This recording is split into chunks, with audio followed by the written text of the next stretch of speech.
some of this is linked into how far the dog knowledge has come into fruition over the last few years as well. Yeah, possibly. Because I don't know about you, but certainly okay, let me paint a better picture.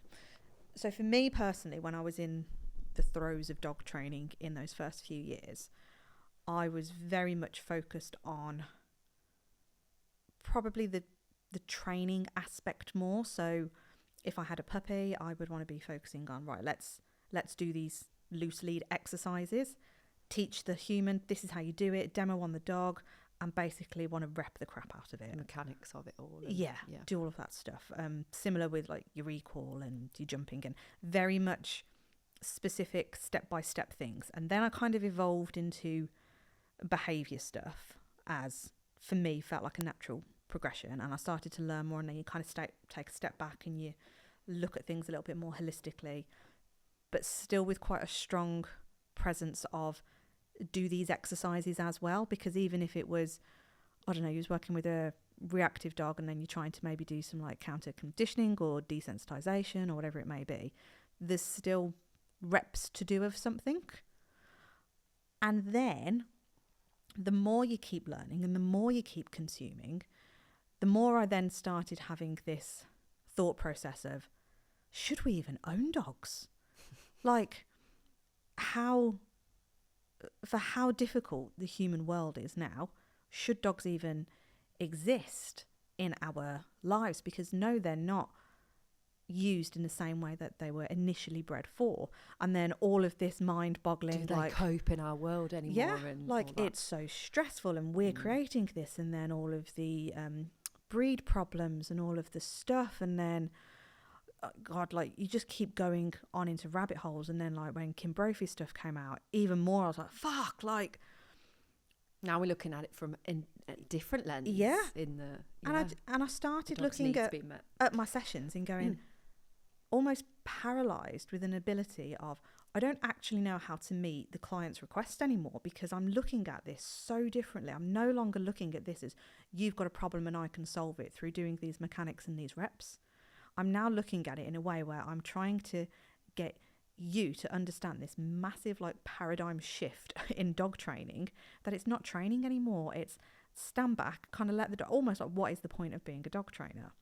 And I went through a massive identity crisis with it, but almost kept falling back on the reps because I felt like that's what the client wanted. And without it, my whole identity crisis, I wouldn't have a business, if that makes any sense. So then wrapping that up with what the owners are wanting versus our own expectations, in one chapter of my dog business, dog training and behaviour life, my expectations would have been, if you'd called me out to do loose lead walking, I would expect for you to do these reps, proof it in these different areas, and do a minimum of 20 minutes a day. And that needs to, I don't know where the 20 minutes came from, but everybody does it, don't they? Yeah, 20 minutes, minimum 20 minutes a day. And I don't care if that's one 20-minute block or if you do 3 minutes in the morning. 5 sessions, yeah, like 2 minutes here, cup of tea, training, like whilst the kettle's on. Well, you're screwed now if you ain't got a kettle and you got a hot tap. But do you know what I mean? Like all this stuff where it was like, do this. And then the next time you'd see them, you're like, right, so how are you getting on? Oh, well, we haven't done much because, you know, life. And I'd be thinking, oh, for fuck's sake. So, but you're still moaning that the dog's pulling you, but you haven't done the work. Okay, so let me spend the next 60 minutes going over the reps again, showing you that the dog can do it.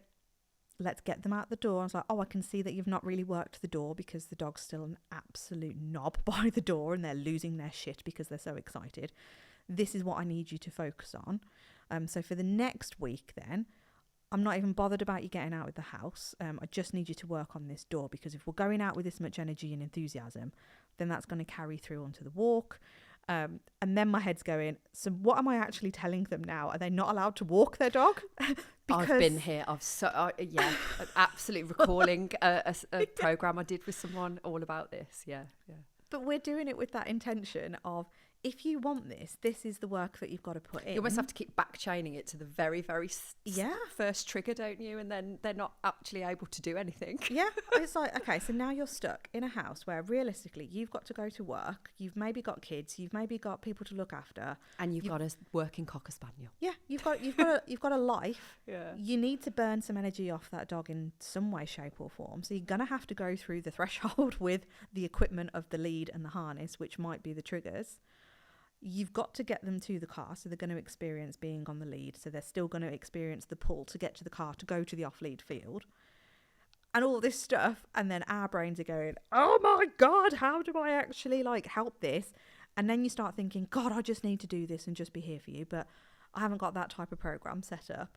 And then I don't know, it's just a massive, you can see why you've got an absolute head fuck of a situation, can't you? Paralysis on what to even do or how to start it or what we're going to give somebody. And already your expectations are completely different. Because they're going like, oh, we're still doing this door thing. Like, God, I just want to actually get on with doing the thing that's like, the problem. You just show, like, I don't mind him pulling out the door or on the street. It's at this particular area that I've got the problem. I just want him to walk nicely on lead there.